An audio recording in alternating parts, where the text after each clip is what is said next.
Cuando un jet, una avioneta, como el que vemos ahí en la figura, hace una acrobacia también, como las que vemos ahí, entonces el movimiento tendría como característica este concepto del que hemos hablado ampliamente. Tendría aceleración centrípeta.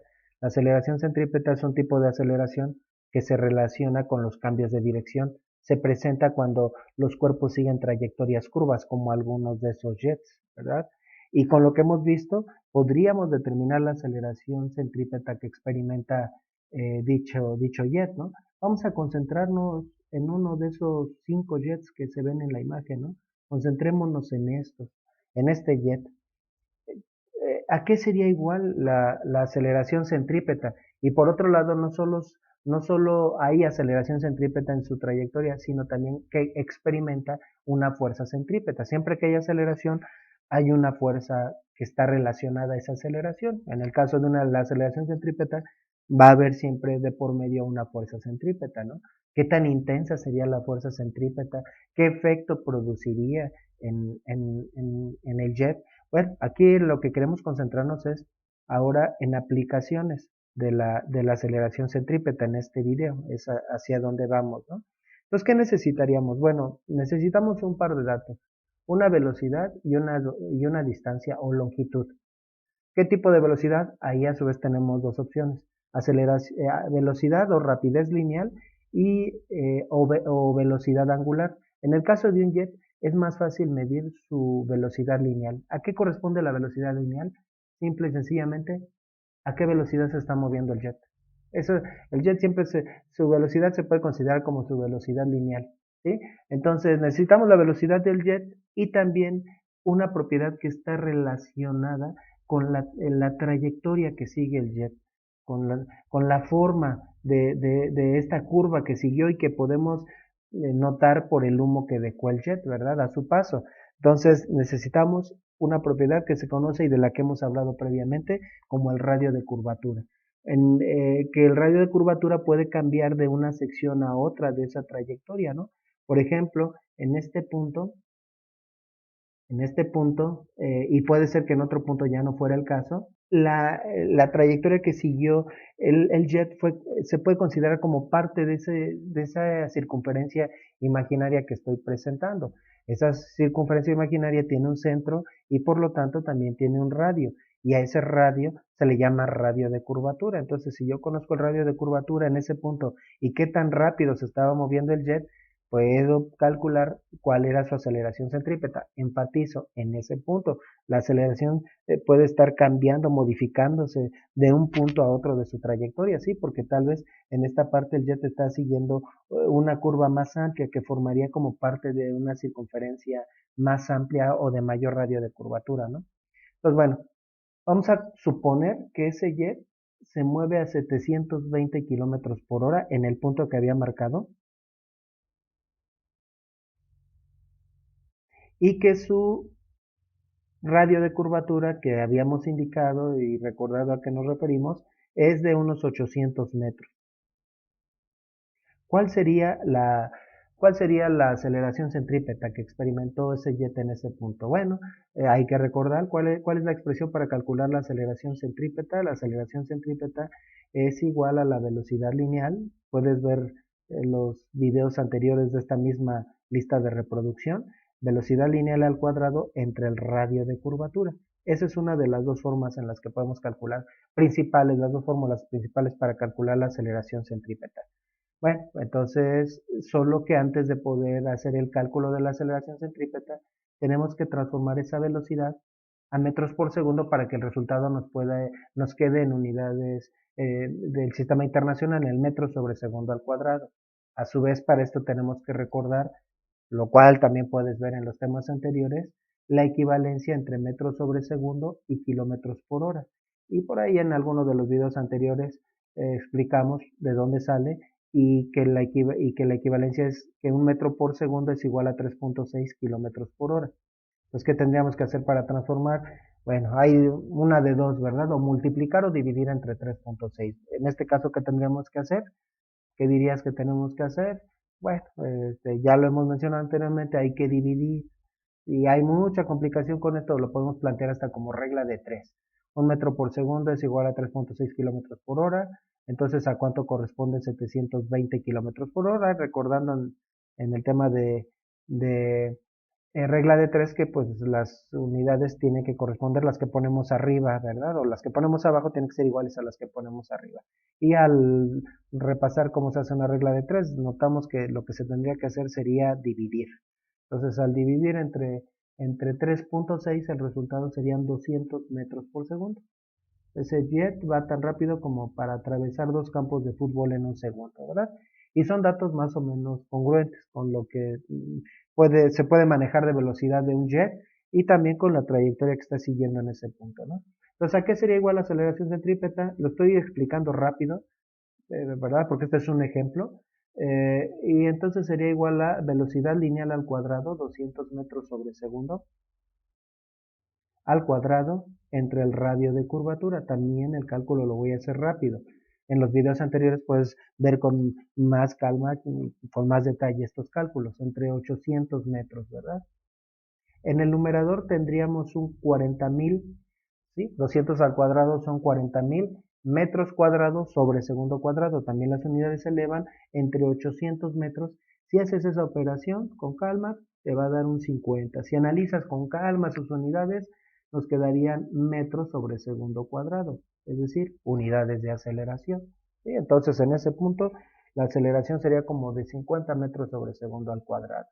Bueno, recordando, el valor de la aceleración de la gravedad es 9.8 metros sobre segundo al cuadrado, casi 10.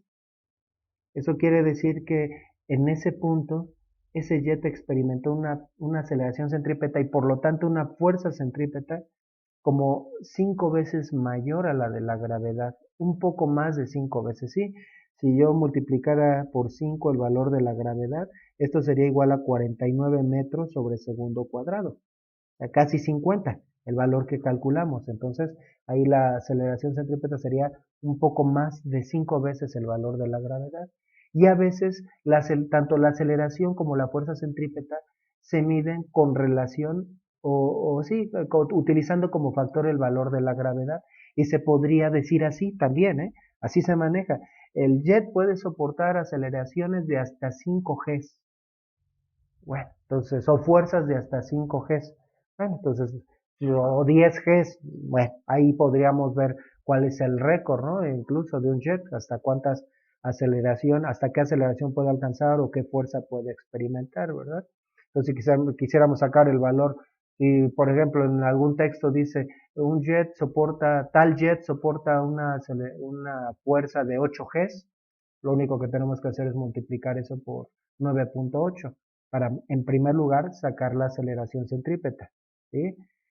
Ahora, pero la cuestión, y es en donde ahí nos vamos a instalar un poquito, es ¿y cómo actúa o qué efecto produce esa fuerza? Toda aceleración está asociada a una fuerza, entonces ahí ese jet, y no solo el jet, el piloto, están experimentando fuerzas considerablemente mayores a las que estamos acostumbrados o estamos adaptados. El avión está experimentando una fuerza 5 veces mayor a la de la gravedad, a pesar de que está volando allí, mientras vuela experimenta esa fuerza tan intensa. Y lo mismo pasa con el piloto.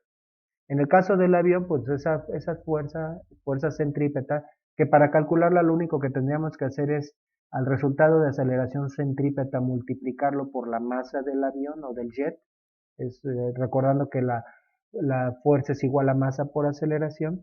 Bueno, esa fuerza va a actuar en el jet, puede actuar de diferentes maneras, básicamente estrujando al jet. Puede suceder que en algunas partes del jet haya una como tendencia a rebanar al jet o a doblarlo, ¿verdad? O a comprimirlo o a tensarlo en diferentes partes. O sea, en pocas palabras, a estrujarlo. Pero ¿cuál es? Y es lo más tal vez importante. Bueno, y antes que eso también, y por eso pues los jets cuando se diseñan se tienen que diseñar tomando en cuenta esas fuerzas adicionales a las que se verán sometidos, especialmente en las curvas, ¿no? Es donde se presentan ese tipo de fuerzas adicionales, ¿no? Aún durante un vuelo normal también se presentan fuerzas adicionales que se tienen que tomar en cuenta, ¿no? Es como cuando un ingeniero civil diseña un edificio. El edificio no solo lo diseña para soportar su propio peso, se tiene que tomar en cuenta otros eventos o efectos que se presentaron en el edificio, ¿no? Un posible sismo, en algunos casos la fuerza del viento, todo eso se tiene que tomar en cuenta, ¿no? Entonces al diseñar el jet se tiene que tomar en cuenta esos aspectos, ¿no? Pero preguntábamos, y en el caso del piloto, ¿cómo actúa esa fuerza en el piloto, no? Bueno, básicamente en el piloto, en esa trayectoria, él va a experimentar o lo que va a sentir es como que su peso aumenta, como que aumentó 5 veces, como que una fuerza 5 veces mayor a su peso lo comprime contra el asiento. Si adicionalmente consideramos su propio peso, entonces sería un peso adicional, entonces se sentiría como 6 veces más pesado, ¿no? Y esto se puede ver en grabaciones de pilotos en donde la piel de su rostro se ve como que se les cuelga. Entonces, esto es algo importante porque los pilotos tienen que recibir adiestramientos, capacitaciones especiales. ¿Por qué? ¿Por qué es importante hacerlo? Bueno, ahí también tendríamos que meditar un poquito en qué efecto produce la fuerza de gravedad sobre nuestro organismo. A pesar de que estamos acostumbrados a esa fuerza de gravedad, nuestro cuerpo está adaptado, pero su presencia ejerce ciertos efectos en el cuerpo, ¿verdad? Entre otros, si queremos verlo hasta de manera un poco chusca, que con el tiempo pues se nos cuelga nuestra pancita, es la fuerza de gravedad tirando todo hacia abajo, ¿verdad?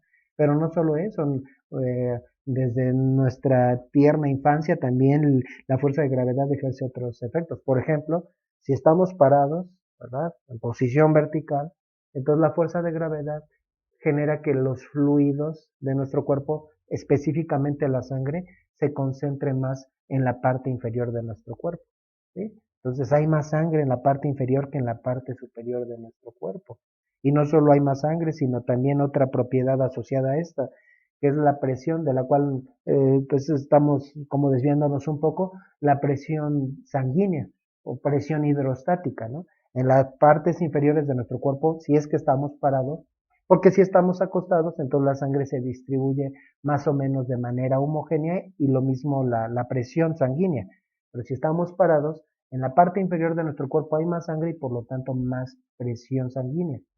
Y en la parte superior de nuestro cuerpo hay menos presión sanguínea, entonces está menos irrigado, por decirlo así, nuestro cerebro que nuestras piernas de sangre, ¿verdad? Lo natural es que la sangre fluya con más facilidad hacia abajo, ¿no? Entre otras cosas es por eso por lo que el brazalete para medir la presión del corazón se pone precisamente en el brazo, como su nombre lo indica, porque es importante que esté a la altura del corazón. Si no lo pusieran en las piernas, entonces ese brazalete marcaría una presión mayor que la de nuestro corazón. O si levantamos el brazo cuando nos están tomando la presión sanguínea, por esa altura mayor en la que está el brazalete marcaría una presión menor porque se va a irrigar con menos sangre el corazón. Es por eso que si tenemos los brazos levantados, se nos empiezan a entumir, ¿no? Porque no se está irrigando también la sangre en los brazos, ¿no? Entonces, pero nuestro cuerpo está adaptado a la intensidad de la fuerza de gravedad, pero no está adaptado a experimentar fuerzas de 5Gs. Entonces, en ese caso, en el caso del piloto, esa fuerza adicional, considerablemente adicional, se acumularía en la parte inferior de su cuerpo y puede ser que la sangre ya no llegue lo suficiente al cerebro y que no se oxigene tanto o tan bien el cerebro y el piloto puede sufrir desmayos súbitos, ¿sí? En un instante puede perder la conciencia y es muy importante que los pilotos estén capacitados para esto. Adicionalmente, incluso se utilizan trajes a presión para comprimir el cuerpo y que de esa manera se distribuya o se obligue a la sangre a distribuirse de la manera común en el cuerpo, a pesar de esas aceleraciones. Pero aún así puede ser que no sea suficiente, ¿no? Entonces, pues los pilotos necesitan adiestramiento especial. ¿Y cómo son esos lugares donde se entrenan los pilotos para soportar estas fuerzas tan intensas? Pues prácticamente parece un juego mecánico. Es un, es una cabina como pues, tipo la de un coche, en donde se siente el piloto, tiene un brazo y esa cabina va girando. Voy a dejar en la lista de reproducción como siguiente video, un video en donde se ve cómo es el entrenamiento, ¿verdad? Entonces está girando el piloto.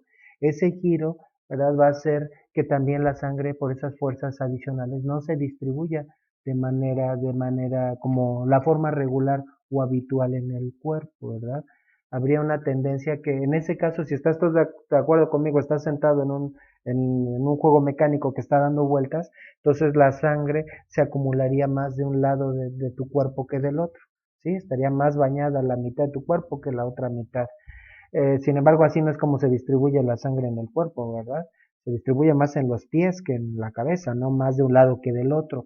¿Cómo podríamos, cómo podríamos simular la fuerza centrípeta o la fuerza de gravedad, incluso para que sirva para el entrenamiento de despegues de naves espaciales, porque lo mismo ocurre, al elevarse la aceleración adicional hace que se concentre todavía más intensamente que de forma regular en la parte inferior. ¿Qué pasaría si esa cabina la giramos de tal manera que ahora quedes como acostado con tus pies apuntando hacia afuera?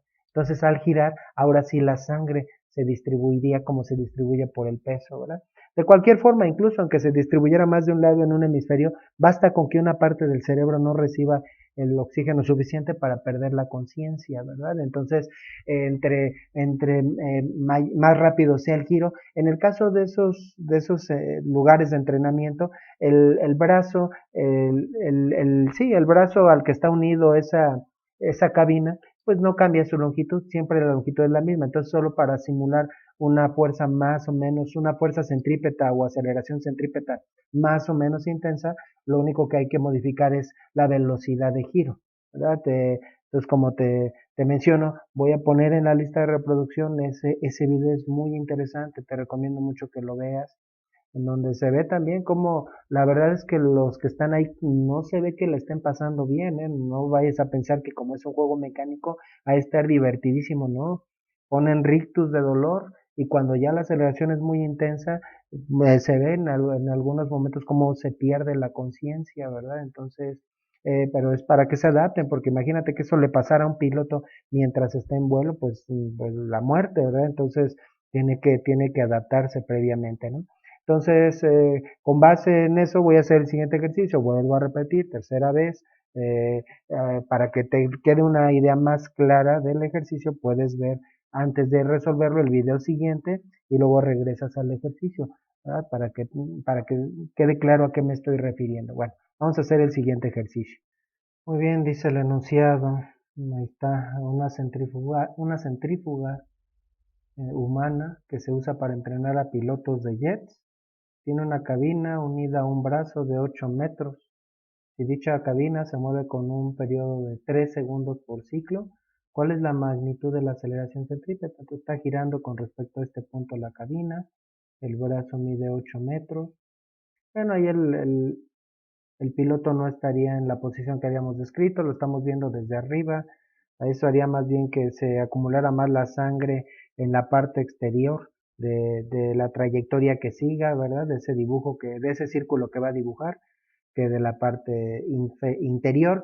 Sin embargo, si quisiéramos que se acumulara en las piernas, pues tendríamos que acostarlo de manera que su cabeza apuntara hacia el centro para que se ejerciera un efecto semejante al de la gravedad.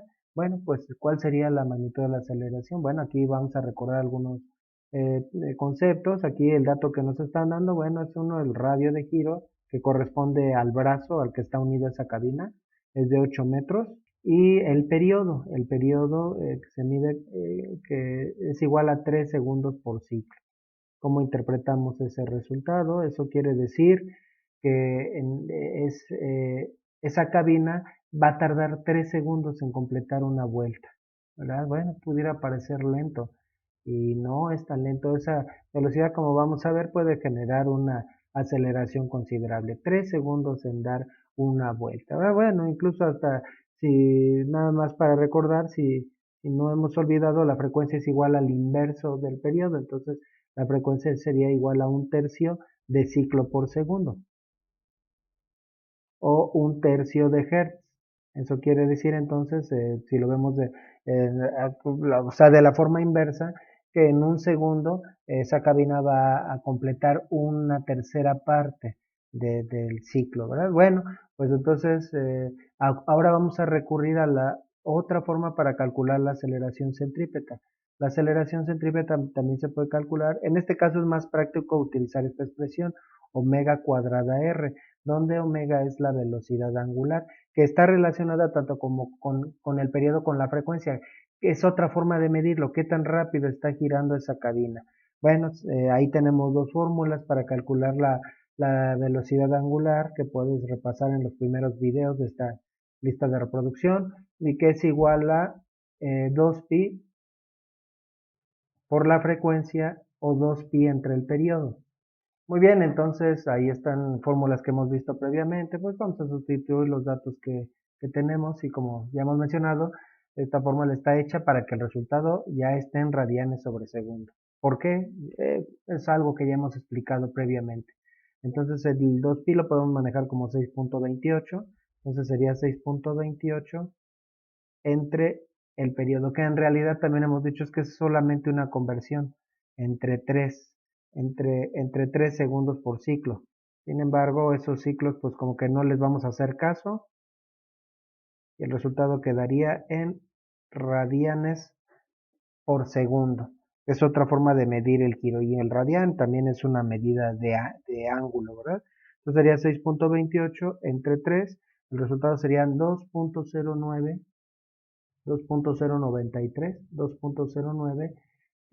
radianes por segundo. Y 2.09 radianes equivalen o corresponden exactamente a la tercera parte de una revolución. Una revolución tiene unos 6 radianes, un poco más de 6 radianes. Si dividimos eso, 6.28 entre 3, son 2.09. En realidad estamos haciendo una conversión. Ahora sí podemos utilizar nuestra fórmula y aquí también hay que recordar que en las fórmulas de aceleración centrípeta, la velocidad angular, hacemos caso omiso a los radianes, otro detalle que hemos mencionado.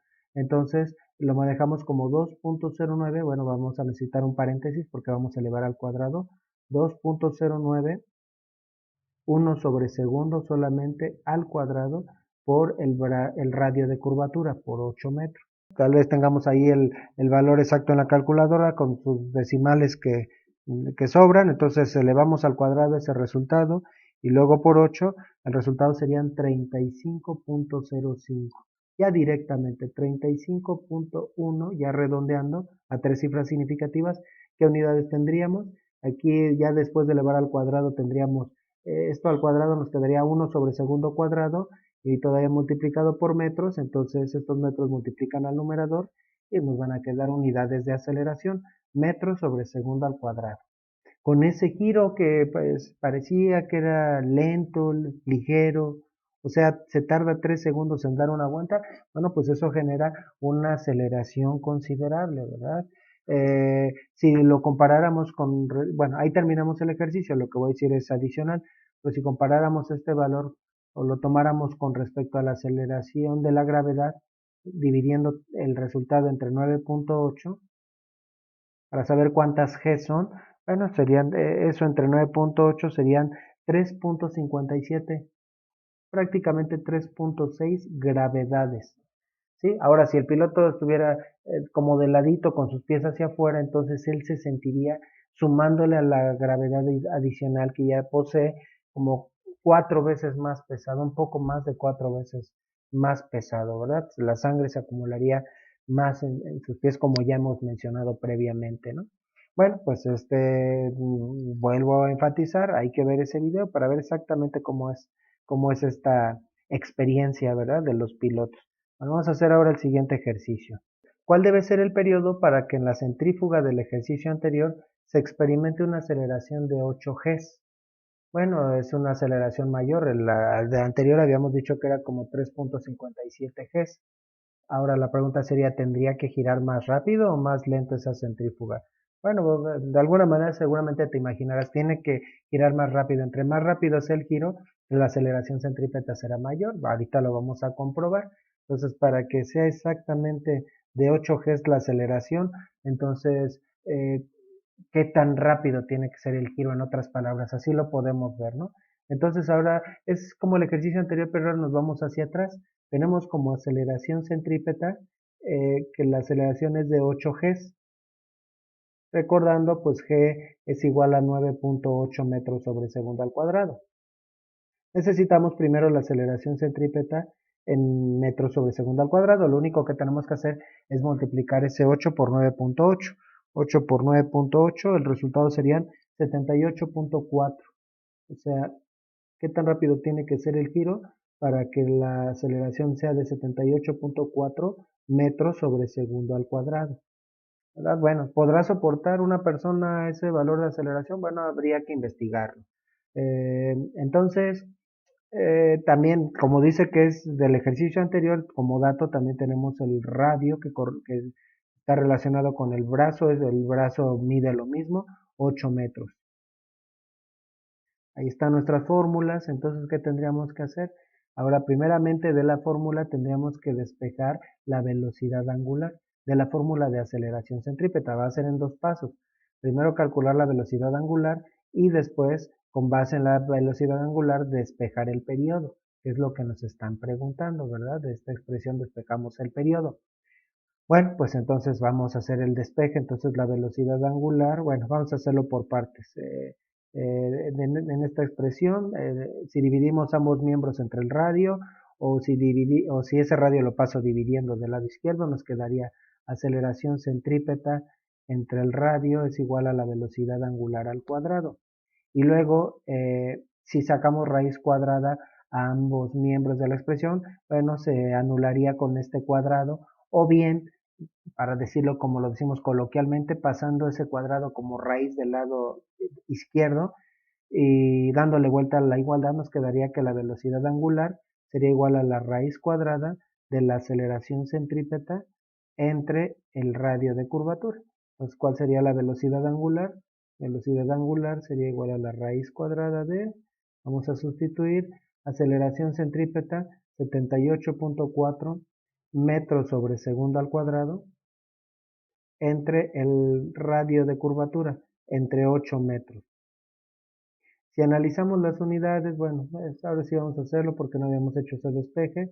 Le ponemos un 1 al denominador, medios por medios, extremos por extremos, nos quedarían metros en el numerador, metros sobre segundo cuadrado en el denominador, se cancelan o se anulan los metros y nos queda 1 sobre segundo cuadrado, y a la hora de sacarle raíz a ese valor, el resultado nos va a quedar en 1 sobre segundo, ¿verdad? Que bueno, sabemos que correspondería a radianes sobre segundo.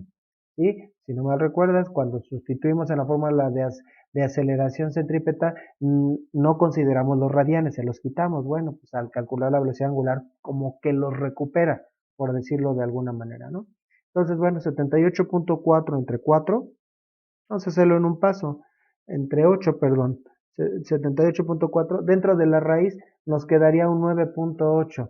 Ni lo escribo para que no se confunda con el 9.8 de la aceleración, una de las coincidencias que no me gustan, y luego sacándole la raíz cuadrada a ese resultado, es coincidencia ese 9.8, la raíz cuadrada del resultado sería igual a 3.13. 3.13 1 sobre segundo, 1 sobre segundo, que es lo mismo que 3.13 radianes sobre segundo. Entonces vamos a hacer el despeje. Si multiplicamos por el periodo ambos lados de la expresión, o como decimos coloquialmente, si el periodo lo pasamos multiplicando, está dividiendo, pasa multiplicando, nos quedaría esto. Y luego la velocidad angular que está multiplicando pasa dividiendo, entonces el periodo quedaría como 2pi entre la velocidad angular. ¿Sí? Entonces, y bueno, eh, si al sustituir el periodo en esta fórmula en radianes, en ciclos sobre segundo, ya dijimos que está hecha para que el resultado nos quede en radianes sobre segundo, Bueno, pues lo contrario también es cierto. Si aquí la velocidad angular la sustituimos en radianes sobre segundo, ya al despejar el resultado nos va a quedar en ciclos por segundo. En segundos por ciclo, perdón, nos quedarían segundos por ciclo. Y entonces en las unidades del periodo. Entonces sería un 6.28 entre 3.13 radianes sobre segundo. ¿Sí? Lo repito porque creo que fue medio confuso. Entonces, si aquí al sustituir ciclo sobre segundo nos quedan radianes sobre segundo como resultado, bueno, pues aquí al revés. Si sustituimos radianes sobre segundo, nos quedaría el resultado en ciclos por segundo. Ya no hago más explicaciones para que también no sea tan confuso, ¿no? Entonces, al dividir, entonces 6.28 entre 3.13, el resultado serían 2, qué coincidencia, 2.006, bueno, 2.01, 2.01 segundos por ciclo. Entonces, el giro es más rápido o más lento. En el ejercicio anterior, el periodo era 3 segundos por ciclo, ahora son 2 segundos por ciclo. ¿Sí? 3 en el anterior, 2 en este. ¿El giro en cuál fue más rápido? Eh, en la anterior, porque el 3 es más grande que el 2, no, es al revés. El periodo nos indica cuántos segundos tarda en completar una vuelta a esa cabina. En este caso está tardando menos segundos, ¿sí? Entonces el giro es más rápido en este caso. Si calculáramos la frecuencia, entonces sería de medio, aproximadamente sería 1 entre 2, recordando que la frecuencia es el inverso del periodo, entonces sería aproximadamente media revolución o medio ciclo, media vuelta por segundo.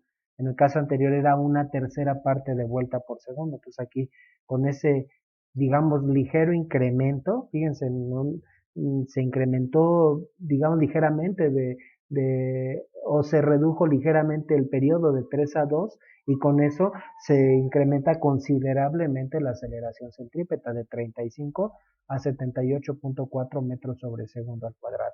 Bueno, este sería el resultado, ¿verdad? Del periodo. Bien nos pudieron haber preguntado la velocidad angular o la frecuencia, también se podía calcular a partir de los datos iniciales. Como ya hemos mencionado, en un cuerpo que sigue una trayectoria curva o sobre un cuerpo que sigue una trayectoria curva debe haber una fuerza que provoca ese cambio de dirección que actúa hacia el centro, a la que le llamamos fuerza centrípeta, ¿verdad? Entonces, cuya función es simple y sencillamente la de cambiar la dirección de la velocidad. Pueden haber otro tipo de fuerzas que podrían cambiar su magnitud, pero la fuerza centrípeta solamente cambia la dirección de la fuerza. Pero ¿cuál sería nuestra sensación si nosotros formáramos parte de ese sistema? ¿Cómo que si formáramos parte de ese sistema? Es decir, ¿qué sentirá el piloto que está en esa centrífuga humana? La verdad es que no necesitamos ser pilotos para saber será la sensación de formar parte de ese sistema. De hecho, hemos todos experimentado esa sensación. Eh, por ejemplo, cuando nos encontramos en un coche que sigue una trayectoria curva, que está en una curva, uno dentro de ese coche, ¿qué siente? ¿Siente esa fuerza que actúa hacia el centro? La verdad es que no. La experiencia es la opuesta. Lo que uno siente es que hay una fuerza que nos empuja hacia el exterior de la curva, no hacia el interior, y que en un momento dado nos puede aplastar contra la puerta del automóvil, ¿verdad? De hecho, esta fuerza es una de un conjunto o de un tipo de fuerzas que reciben el nombre de fuerzas ficticias y que en este caso en particular se llama fuerza centrífuga, pero como su nombre lo indica no es una fuerza que realmente exista. Tú seguramente has estado en esa situación. Repito la experiencia, un coche que se mueve siguiendo una trayectoria curva y no me dejarás mentir, tú sientes que algo te está empujando hacia afuera. En realidad nada te está empujando, es tu inercia, la tendencia de tu cuerpo a seguirse moviendo en línea recta la que te da esa sensación o la que produce dicho efecto. ¿Sí? Bueno, aquí ya nos estamos adentrando también a otro concepto que vamos a ver con más detalle posteriormente, que son los marcos de referencia. Y dentro de los marcos de referencia Hay dos tipos y uno son los marcos de referencia no inerciales. Y resulta que un cuerpo, un sistema que se mueve siguiendo una trayectoria curva es precisamente un marco de referencias no inercial. Y los marcos de referencias no inerciales, que seguramente ahorita te vas a quedar con muchas dudas, no te compliques, no te preocupes, eso lo vamos a ver con más detalle. Los marcos de referencias no inerciales se caracterizan por esa serie de fuerzas ficticias. ¿Cuál es otro marco cuál es o cuándo un sistema se consideraría un marco de referencias no inercial? También el coche en el momento en el que está frenando o cuando está acelerando. ¿Cuál es la, digamos, la apreciación, sí, qué sentimos pues cuando un coche se frena? ¿Cuál es nuestra impresión? Era la palabra que buscaba. ¿Cuál es la impresión que tenemos cuando el coche se frena? Supongamos que estamos sentados viendo hacia dónde avanza el coche.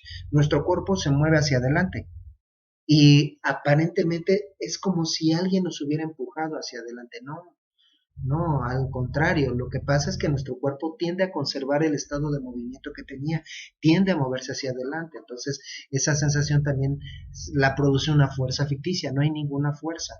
En cambio, ¿qué pasa cuando el coche acelera o está en reposo y se empieza a mover? ¿Qué pasa con nuestro cuerpo? Nuestro cuerpo se hace hacia atrás, pareciera que una fuerza nos empujó hacia atrás, no hay ninguna fuerza, es una fuerza ficticia, no existe. ¿Verdad?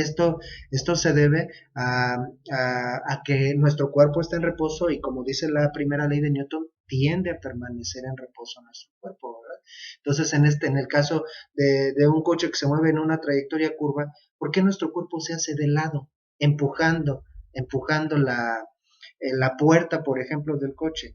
Porque nuestro cuerpo no solo tiende, o los objetos no solo tienden a conservar la magnitud, sino también la dirección del movimiento.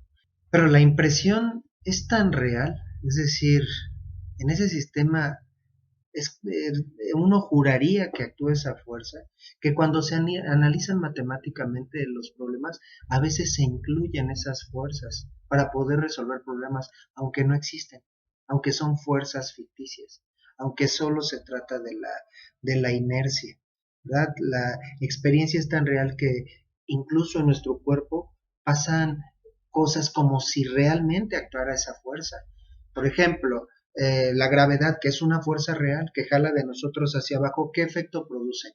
Pues como ya hemos mencionado, entre otras cosas, produce que la sangre se concentre en la parte inferior de nuestro cuerpo. La fuerza que actúa hacia abajo, como vamos a decirlo entre comillas, como que empuja a la sangre hacia abajo. Pues en un auto, en una curva, en donde uno siente que la fuerza actúa hacia el exterior de la curva, también la sangre se concentra hacia ese lado. Entonces ahora surge la pregunta, ¿entonces es ficticia o es real la llamada fuerza centrífuga? No, es ficticia, es una fuerza ficticia. Entonces, ¿por qué se produce ese efecto? Nuevamente, es pura inercia, como ya hemos dicho. Eh, Según la primera ley de Newton, los cuerpos tienden a conservar no solo la magnitud por sí mismos de su velocidad, sino también la dirección. En una curva, ¿verdad? Estamos acostumbrados que nuestro cuerpo se mueve hacia un lado. ¿Hacia qué lado? ¿Hacia dónde nos movemos? Nos movemos como tratando de conservar la dirección que ya llevábamos, siempre hacia donde nos estábamos moviendo previamente. Y en cuanto al detalle de que realmente en nuestro cuerpo pasan cosas como si existiera realmente esa fuerza, ese detalle, esa situación también pasa en el caso del coche que está frenando, que está acelerando. Al frenar, ahora la sangre se acumularía hacia el frente de nuestro cuerpo y cuando acelera el coche la sangre se iría hacia atrás, ¿verdad? Entonces, también es como si actuaran esa serie de fuerzas ficticias. Como hemos dicho, de todo esto vamos a hablar con más detalle cuando hablemos de los marcos de referencia. Pero bueno, en conclusión y en resumen, lo que hemos dicho es que imaginemos que metemos a una persona a una lata gigante y esa lata la hacemos girar, ¿verdad? Entonces vamos a hacer que gire esa persona. Entonces la persona podría caminar sobre la pared, sobre la base, sí, realmente podría hacerlo, ¿no? Consideramos que está girando así la lata. Entonces, su impresión sería como la de una fuerza que lo empuja hacia afuera, no hacia adentro. ¿verdad? Entonces, esto de esa fuerza ficticia depende de cómo estemos analizando la situación. O sea, una cosa es lo que experimenta la persona que está ahí adentro, es decir, si formáramos parte del sistema, y otra cosa es lo que vemos desde afuera.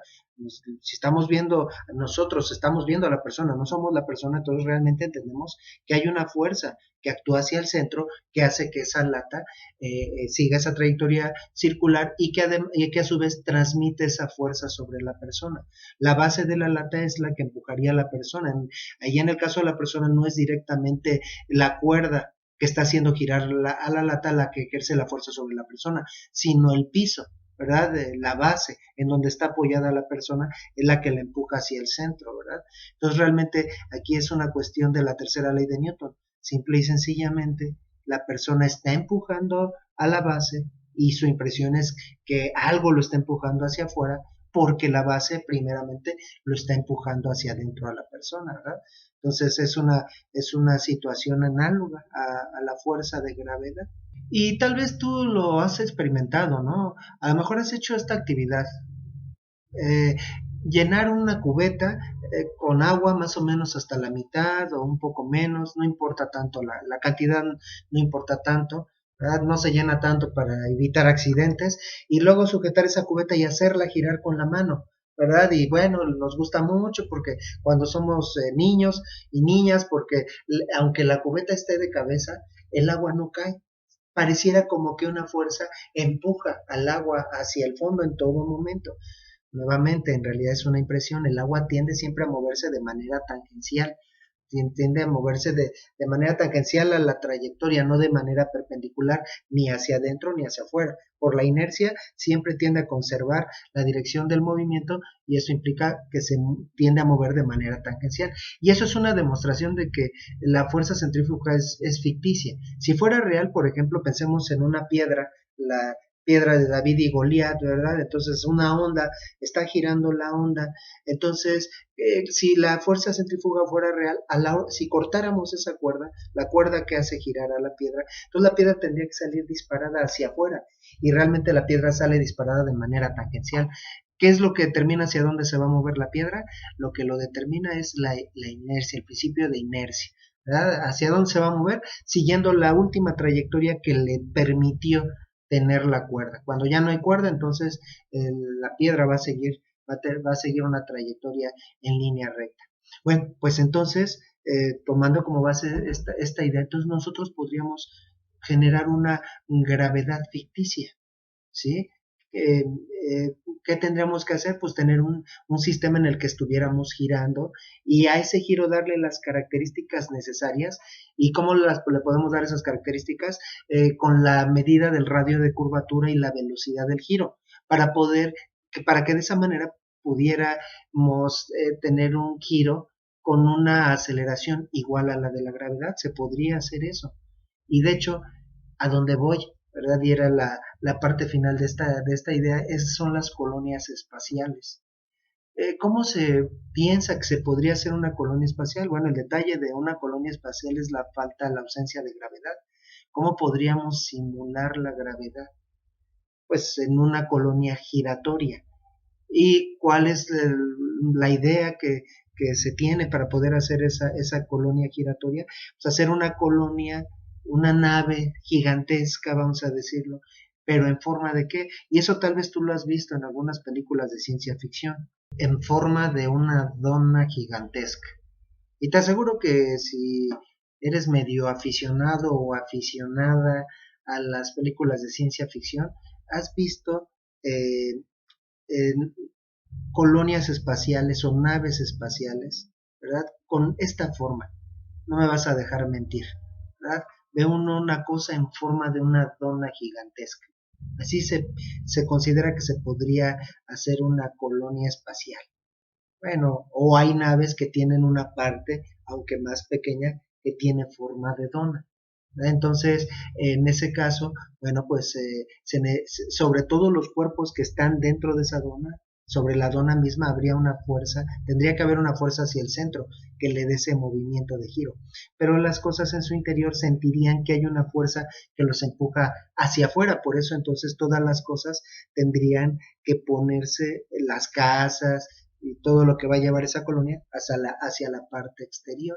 ¿Verdad? Entonces, seguramente has visto este tipo de situaciones. Por ejemplo, si no lo has visto, bueno, pues te recomiendo ver la película de Elysium. Bueno, a lo mejor no es tan recomendable, no sé qué clasificación tenga, entonces no me hagas mucho caso a mi recomendación, porque bueno, también es de acción y bueno, a lo mejor tiene cierto grado de violencia, o también la de Cielo de Medianoche, que tiene poco que se estrenó, entonces hay una nave que tiene una parte giratoria, entonces tú de repente ves que los astronautas están flotando o los tripulantes están flotando y en otras partes están parados, entonces uno dice, ay, ahí hay un error de continuidad, están jugando con que sí hay o que no hay gravedad, ¿no? Es que se podrían tener partes de la nave en donde haya una gravedad ficticia, así como hay fuerzas ficticias, podríamos tener una gravedad ficticia, que serían las partes circulares de esa nave y otras partes en donde no se tenga esa situación, donde sea una parte fija, entonces pues no habría ese efecto de gravedad ficticia y entonces ahí uno flotaría, ¿verdad? Entonces, ¿y por qué es importante? ¿Por qué se considera importante para hacer una colonia? ¿Por qué no hacer una colonia espacial donde todo esté flotando? Bueno, pues es que el crecimiento de la vegetación, nuestros organismos, todo está adaptado a la gravedad. ¿Cómo crecerá una planta si no hubiera gravedad, ¿no? Entonces, realmente las condiciones serían diferentes e incluso nuestro organismo también podría verse afectado. Uno podría decir, bueno, pues nos estaríamos liberando de un peso, ¿cuál? Pues la fuerza de gravedad del peso en el espacio y eso debería ser benéfico, ¿no? Nuestro cuerpo está adaptado. ¿Qué pasaría si no, o qué les pasa? No podríamos, no lo consideramos como una suposición, sino como una situación real. Por ejemplo, los tripulantes de las estaciones espaciales, donde ahora ahí hay una ingravidez ficticia también. O sea, no solo puede haber gravedad ficticia, sino ingravidez ficticia. Después, o sea, cuando vemos una nave, una estación espacial y vemos sus tripulantes flotando, uno dice, no hay gravedad, no hay ninguna fuerza sobre el astronauta. ¿Qué crees que sí hay? Y esa ingravidez es solo ficticia. Después vamos a hablar de eso en los marcos de referencia, ¿no? Entonces, bueno, pero a fin de cuentas, así como dijimos, en la fuerza centrífuga esa fuerza se siente tan real que en el cuerpo pasan las situaciones como si hubiera esa fuerza, ¿no? Entonces, en las estaciones espaciales, donde la ingravidez es aparente, también en el cuerpo es como si estuviéramos en un estado de ingravidez. Entonces, eso genera que, pues, si no hubiera ese peso sobre nosotros, no necesitaríamos tener tanta masa muscular y entonces podríamos ir perdiendo músculo. Si estamos mucho tiempo en una estación espacial, los huesos se pueden descalcificar o se pueden debilitar porque no están cargando nada, ¿no? Entonces lo que fortalece a nuestros músculos también es la actividad física que tenemos, ¿no? Entonces, por eso se considera que sería algo importante hacer una colonia espacial si es que se va a diseñar, pero en donde de alguna manera se pueda simular la gravedad. Lo único que tendríamos que hacer a esa nave es darle un giro de tales características para que la aceleración centrípeta sea igual a la de la gravedad o por lo menos cercana. Y entonces el efecto sería como que uno diría aquí en esta nave, en esta colonia, hay una gravedad igual a la que hay en la Tierra. Bueno, con base en esto vamos a resolver los últimos ejercicios de aplicación, ¿verdad? Ahora algo futurista a las colonias espaciales. Muy bien, pues consideramos esta situación, ¿no? Este ejemplo. Ya queremos diseñar nuestra estación espacial, ¿verdad? Y bueno, lo único que nos estamos concentrando es qué característica debería tener geométrica y de movimiento para que tuviera una gravedad como la de la Tierra. Habría que considerar todo otra serie de aspectos, ¿no? Como cómo adaptarla con sistemas de reciclaje de agua, ponerle vegetación, una atmósfera artificial, o sea, habría que considerarse muchísimas situaciones para que fuera viable, ¿no? Construir las estaciones espaciales y además en la distancia a la que tendrían que orbitar del Sol, etcétera, etcétera. Bueno, cómo controlar el día y la noche, bueno, en fin. Entonces, dice aquí, se planea construir una colonia espacial en forma de toro. Ay, qué bonito, maestro, mejor en forma de unicornio. Bueno, déjenme aclararles. Toro en geometría se refiere más bien a una dona. Sí, a una dona en geometría se le llama que esa figura se llama en geometría toro. ¿Sí? Entonces, se planea construir una colonia espacial en forma de toro de 600 centímetros de radio. Ah, bueno, entonces también ya podemos ir pensando cuántos metros tendría de longitud, ¿verdad? Y bueno, el ancho es independiente, pero de longitud, ¿cuántos metros tendría? Bueno, multiplicamos esos 600 metros por 2pi, porque el perímetro es igual a 2pi por el radio, pues tendría una longitud de unos 3.8 kilómetros. Bueno, ¿cuántas personas podrían vivir en 3.8 kilómetros de longitud? Y bueno, si le ponemos un determinado ancho, bueno, ¿para cuántas hectáreas daría? ¿Qué población podría albergar? Bueno, otra serie de consideraciones, ¿verdad? Lamentablemente no considero que a un servidor lo vayan a invitar a vivir a esa colonia espacial y seguramente se consideraría gente especial, ¿no? Bueno, en primer lugar habría que analizarse la viabilidad o la posibilidad de que en realidad se construyera la colonia espacial, ¿no? Pero esto es solo para darle la gravedad. Entonces tenemos una dona espacial volando ahí en el espacio y girando. ¿Qué gravedad tendría si su velocidad de giro es de 1.2 revoluciones por minuto? RPM significan revoluciones por minuto. Es decir, le toma dar una vuelta un poquito menos de un minuto porque en un minuto da 1.2 vueltas. Entonces, ¿cuál sería la magnitud de su gravedad? ¿Sería mayor, menor? Bueno, perdón, ya me estoy adelantando. ¿Cuál será su aceleración centrípeta? Es que básicamente la aceleración centrípeta corresponde a la gravedad aparente o ficticia que se tendría en esa nave. O sea, si quisiéramos saber cuál es el valor de la gravedad que van a sentir los que habiten en esa estación espacial, básicamente eso es igual a la aceleración centrípeta. Bueno, pues tenemos un par de datos, ¿verdad? Entonces, por un lado, tenemos el radio de esa dona voladora, ¿verdad? Y 600 metros. Y por otro lado, tenemos la velocidad angular. Velocidad angular, eh, nada más que aquí vamos a tener que hacer algunas transformaciones, pero es de 1.2 revoluciones por minuto. Revolución, vamos ahora a escribirlo así, revoluciones sobre minuto. El detalle es que nuestra fórmula de aceleración centrípeta, y es que también este video final decidí hacerlo porque no hemos utilizado mucho esta fórmula, velocidad angular al cuadrado por r. Y bueno, pues aquí en ese tipo de situación sería más fácil medir la revolución angular que la velocidad angular que la velocidad lineal. Ahí nos conviene más medir la velocidad angular. En el caso de los planetas, mencioné y creo que luego no lo aclaré, que no sería tan práctico hablar de velocidad angular porque la velocidad angular sería muy baja. ¿Qué tan baja? Por ejemplo, para la Tierra y para Marte, Júpiter, Saturno, etcétera, sería todavía menor. Bueno, para la Tierra podemos hacer la siguiente consideración. Considerando que la órbita de la Tierra fuera circular, bueno, entonces la Tierra hace un círculo. ¿En cuánto tiempo? En un año, ¿no? Y un año son 365 días. Entonces, en 365 días da una vuelta. Si fueran 360 días, bueno, vamos a simplificarlo a 360 días. ¿Qué ángulo barrería por día? La Tierra, pues aproximadamente 1 grado, ¿no? Es de aproximadamente 1 grado por día.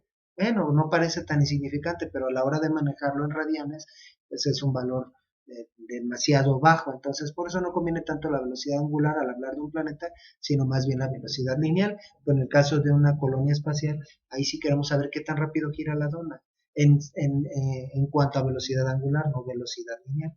Bueno, entonces para que en nuestra fórmula el resultado quede en metros sobre segundo cuadrado, las revoluciones por minuto las tenemos que transformar a, a radianes por segundo. Necesitamos la velocidad angular en radianes por segundo. Entonces, bueno, vamos a poner aquí las equivalencias, vamos a poner aquí la transformación y voy a repetir esto. Vamos a aquí a reciclar, vamos a copiar esto para hacerlo más rápido. Entonces son dos las unidades que tendríamos que transformar, entonces vamos a aplicar el método del factor unitario. Entonces en el método del factor unitario vamos a poner tantos factores como conversiones vayamos a hacer. Por un lado tenemos que transformar las revoluciones a radianes y por otro lado los minutos a segundos. Necesitamos las equivalencias. ¿Recuerdas a cuántos radianes equivale una revolución? Equivale a 2 pi radianes, es decir, 6.28 radianes. Y un minuto, bueno, esa equivalencia está más fácil. Para pasarlo a segundos, un minuto tiene 60 segundos. Entonces, en el método del factor unitario, consiste en que esta pareja de datos los voy a acomodar uno arriba y uno abajo. Y lo importante es determinar cuál va arriba y cuál va abajo. Bueno, hay que ponerlos de manera que queden encontrados para que se puedan cancelar. Es decir, a lo que me refiero en términos tal vez un poco más sencillos. Si las revoluciones están arriba de este par de conversiones, de este par de datos de la equivalencia, hay que ponerlas abajo. Una revolución abajo. ¿Para qué? Para que se puedan cancelar. Entonces ponemos revolución abajo y 6.28 radianes arriba. Así se cancelan. Aquí no estoy haciendo nada porque esto vale 1. Porque 6.28 radianes es lo mismo que una revolución. El numerador es igual al denominador. Estoy multiplicando por 1. Por eso se le llama método del factor unitario. ¿Sí? Aunque el valor que voy a obtener parece diferente, pero es equivalente. ¿Sí? Entonces, así hasta aquí el resultado nos quedaría en radianes por minuto, pero yo lo quiero en radianes por segundo. Entonces, vamos a acomodar ahora este par de valores. Entonces, tengo los minutos abajo, entonces ahora los pongo arriba. Y abajo pondría su equivalencia, 60 segundos. Un minuto es lo mismo que 60 segundos, así que en el numerador tengo el mismo valor que en el denominador. Este otro factor también vale 1. Entonces se cancelan los minutos y así el resultado ya quedaría en radianes por segundo. Los unos de las equivalencias no se ponen, porque tanto si multiplico por 1 como si divido entre 1, el resultado no se afecta, ¿verdad? Entonces aquí la operación, bueno, sería multiplicar todos los valores del numerador, todos los del denominador y luego al final hacer la división. Bueno, aquí solo tengo este 1.2, lo consideramos como si estuviera en el numerador, pues multiplica el 6.28, pues nos quedaría 1.2 por 6.28 y podemos hacer la operación directa. Luego eso lo vamos a dividir entre 60, directamente ya entre 60, el resultado serían 0.1256, 0.126 radianes por segundo. Sí, pues en realidad da más de una vuelta, pero por minuto. En un segundo, pues solo da una fracción de la vuelta. Y recordando un radián, pues son alrededor de unos 60 grados, pero no son exactamente 60 grados. Ahora sí ya podemos proceder. ¿Cuál sería la aceleración centrípeta? Velocidad angular al cuadrado. Cuando utilizamos esta fórmula, ya lo he dicho, aunque aquí tenemos radianes, no los voy a poner, ni los ciclos, ¿verdad? Bueno, eso es en otras fórmulas. Entonces aquí multiplicamos 0.126, 1 sobre segundo, ya no ponemos los radianes, al cuadrado por el radio de curvatura. Entonces esa dona tiene un radio de 600 metros, es decir, un diámetro como de 1.2 kilómetros. Y entonces así aquí, en esta parte al elevar al cuadrado, nos quedaría 1 sobre segundo cuadrado por metros. Estos metros multiplican al numerador, nos quedarían metros sobre segundo cuadrado el resultado. Entonces 600.126 al cuadrado, voy a hacer en dos partes, sería igual a 0.0158.7, 0.0159, 1 sobre segundo cuadrado multiplicado por 600. El resultado sería 9.525, 9.53. ¿Qué unidades? 9.53 metros sobre segundo cuadrado. Entonces esa sería la aceleración centrípeta. Pero si nosotros fuéramos parte del sistema, nosotros sentiríamos que hay una fuerza que nos empuja hacia afuera, con una intensidad un poco menor que la de la gravedad. La gravedad es 9.8 metros sobre segundo al cuadrado. 9.8 metros sobre segundo al cuadrado, ¿verdad? Entonces, bueno, pues no habría tanta diferencia, ¿no? Nos sentiríamos un poco más ligeros, entre 9.8 tendríamos el 97, en esa colonia espacial tendríamos el 97% de la gravedad. Eso no produciría grandes afectaciones sobre nuestro organismo, ¿verdad? Entonces, bueno, ese sería el resultado.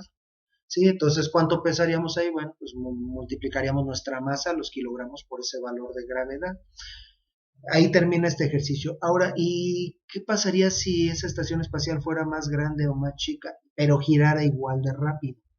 Bueno, por ejemplo, si fuera de solo 300 metros, en ese caso, bueno, pues solo tendríamos que multiplicar este 0.126 al cuadrado por 300 y tendríamos la mitad de gravedad, ¿verdad? 9.53 entre 2. Entonces sería 4.76. Entonces también, si modificamos el tamaño de la colonia espacial, también tendríamos que modificar su velocidad de giro. Depende, o sea, cada colonia espacial, para que tuviera una gravedad semejante a la de la Tierra, debería tener una velocidad de giro particular. Por ejemplo, si tuviéramos, aquí tendríamos con esa misma velocidad de giro. ¿Qué pasaría si tuviéramos una colonia 2 veces más, con un radio del doble, pues? Si el radio fuera de 1200 metros. Bueno, pues entonces ahora pues simple y sencillamente este valor no cambia, esto está relacionado con la velocidad de giro, pues la gravedad se duplicaría. Entonces en ese caso serían 19.1 metros sobre segundo al cuadrado. Y ahí sí ya habrían problemas, ¿verdad? Porque nos sentiríamos casi del doble de peso, la gravedad sería casi del doble, ¿no? De 9.8. Entonces, ¿cómo compensaríamos si tenemos una colonia espacial con un radio menor? Pues, ¿cómo podemos hacer para que aumente su gravedad? Tendríamos que aumentar el giro. El giro lo tendríamos que duplicar, ¿no? Porque el giro en esta fórmula, o la magnitud que está asociada al giro, está elevada al cuadrado. Entonces, no. Y ahorita vamos a hacer un ejercicio final para determinar qué tan rápido tendría que girar una colonia espacial para que tuviera una gravedad como la de la Tierra, ¿no? Entonces, si es un radio menor, entonces tendría que girar un poco más rápido para tener la misma gravedad, ¿no? Y si es más grande, entonces el giro tendría que ser más lento, ¿sí? Si se duplica el radio, la velocidad de giro se tiene que reducir a la mitad, ¿no? Porque va al cuadrado. Entonces vamos a ver ahorita un ejercicio para determinar la velocidad de giro más bien, es decir, la velocidad angular. Dice el ejemplo, ¿cuál debe ser la velocidad angular de una colonia espacial en forma de toro? Ya dijimos, en forma de dona, de 1200 metros de radio, para que sus ocupantes experimenten una gravedad igual a la de la Tierra. Entonces ahora ya estamos diseñando, entonces ya sabemos de qué tamaño vamos a hacer nuestra colonia espacial. Ahora la pregunta es, ¿qué tan rápido tendría que girar para que uno se sienta como en casa? ¿Verdad? Sí, pues queremos las condiciones a las que está adaptado nuestro organismo. Ya vimos que eso depende de su tamaño y del giro. Bueno, entonces el problema es inverso al que habíamos resuelto, hay que ver las fórmulas que teníamos. Bueno, entonces tenemos como dato el radio. ¿Y qué otro dato tendríamos? Parece que es el único, ¿verdad? ¿O cuál dirías tú que tenemos? El radio dice que son 1200 metros. ¿Qué otro dato tenemos? Ah, pues ya nos están dando la aceleración centrípeta. Ya dijimos, en términos sencillos, el valor de gravedad que se tendría ahí adentro sería igual al de la aceleración centrípeta, que a su vez la aceleración centrípeta sería igual a la aceleración centrífuga, aunque esa no existe, pero bueno, pues también podríamos hablar de aceleración centrífuga, así como fuerza centrífuga, ¿verdad? En realidad está asociada más bien a la fuerza centrífuga. Entonces la aceleración centrípeta tendría que ser igual al valor de la gravedad terrestre, es decir, igual a 9.8 metros sobre segundo al cuadrado. Entonces, bueno, pues ahora de esta fórmula de la aceleración centrípeta, y ya habíamos hecho ese despeje, igual a velocidad angular al cuadrado sobre r, de aquí nuestra incógnita es la velocidad angular. Entonces, ¿cómo quedaría el despeje? Ya lo habíamos hecho en unos ejercicios anteriores de este mismo video. Entonces, la velocidad angular sería igual a la raíz cuadrada de la aceleración centrípeta entre R. Entonces, bueno, pues vamos a sustituir la raíz cuadrada de velocidad angular son, aceleración centrípeta 9.8 metros sobre segundo al cuadrado, entre R, y R es igual a 1200. Dentro de la raíz nos van a quedar 1 sobre segundo cuadrado. Voy a volver a repetir el análisis dimensional. Metros sobre segundo cuadrado entre metros, le ponemos un 1 para poder hacer el análisis. Medios por medios, extremos por extremos, nos quedarían metros entre metros segundo cuadrado, se cancelan los metros y el resultado nos quedaría en 1 sobre segundo cuadrado, que corresponde a radianes sobre segundo cuadrado. ¿Sí? Entonces el resultado lo tendríamos en radianes sobre segundo al cuadrado. Bueno, entonces aquí el resultado sería, vamos a sacar el resultado ya directamente. Entonces sería primero 9.8 entre 1200. Dentro de la raíz tendríamos un 0.00817 y luego sacándole la raíz a ese resultado, el resultado serían 0.0903, tres cifras significativas. Bueno, sigue un 6, entonces 904 radianes por segundo. Es también una velocidad de giro muy pequeña, estamos hablando por segundo, tal vez nos convenga expresarla en radianes o revoluciones por minuto incluso, ¿verdad? Si esto lo queremos pasar a radianes por minuto, tendríamos que multiplicar por 60. Esto es en un segundo, entonces en un minuto, ¿cuántos radianes tendría que recorrer, no? Aquí tendríamos 60 segundos que hay en un minuto. Se cancelan los segundos que multiplican y que dividen y el resultado serían 5.42 radianes por minuto. Bueno, pero todavía eso no me dice mucho. A mí me gustaría el resultado en revoluciones por segundo. ¿Cuántas vueltas por segundo tendría que dar esa estación espacial? Bueno, entonces todavía tendríamos que multiplicar por la equivalencia entre radianes y revoluciones. Entonces tendríamos que poner radianes en el denominador, 6.28 radianes, y una revolución en el numerador. Se cancelan los radianes que multiplican y dividen y así el resultado ya nos quedaría en revoluciones por minuto. 5.42 entre 6.28, el resultado serían 0.86, 863 revoluciones por minuto. O también a veces esto se pone como .863 RPM. Bueno, profesor, entonces, pero ¿cuál de los tres es el resultado? Pues cualquiera de los tres. ¿Y cuál ponemos como resultado en un examen? Hay que atender a las unidades que especifica el profesor, ¿no? Él irá a calcular la velocidad angular en tales o cuales unidades, ¿verdad? Entonces podría tomar como 0.904 radianes por segundo, o 5.42 radianes por minuto, o 0.863 revoluciones por minuto. Cualquiera de las tres es válida. La velocidad de giro es la misma, solo las unidades son diferentes, ¿no? Incluso a lo mejor hasta podríamos hablar en grados por segundo. En grados por segundo, ¿cuánto sería eso? Bueno, una revolución tiene 360 grados. Solo tendríamos que multiplicar por 360, serían unos 310 grados por minuto. 310 grados por minuto o unos 5.2 grados por segundo. Bueno, se puede explicar de varias formas la velocidad de giro. Pues esta es una aplicación de la aceleración centrípeta, porque hablamos más de fuerza centrípeta, pero también aquí podemos hablar de aceleración centrípeta. Bueno, si quisiéramos calcular la fuerza que ejercería, la fuerza ficticia que ejercería sobre todos los cuerpos que se encuentran en esa colonia espacial, multiplicaríamos las respectivas masas por la aceleración. La aceleración sería la misma, la fuerza es una función de la masa, ¿verdad? Bueno, y es importante tomar en cuenta qué tan rápido es el giro, y esto dado a que en nuestros oídos hay órganos muy sensibles que detectan la rotación. Y entonces cuando la rotación es muy rápida, entonces puede producir malestares. Y parece que no hay dificultad en estar en un sistema que gire a menos de una revolución por minuto. Sí, lo que pasaría en esa colonia espacial es que veríamos pues las estrellas y los cuerpos celestes girando una vez en lugar de cada día aproximadamente, una vez cada minuto o cosas por el estilo.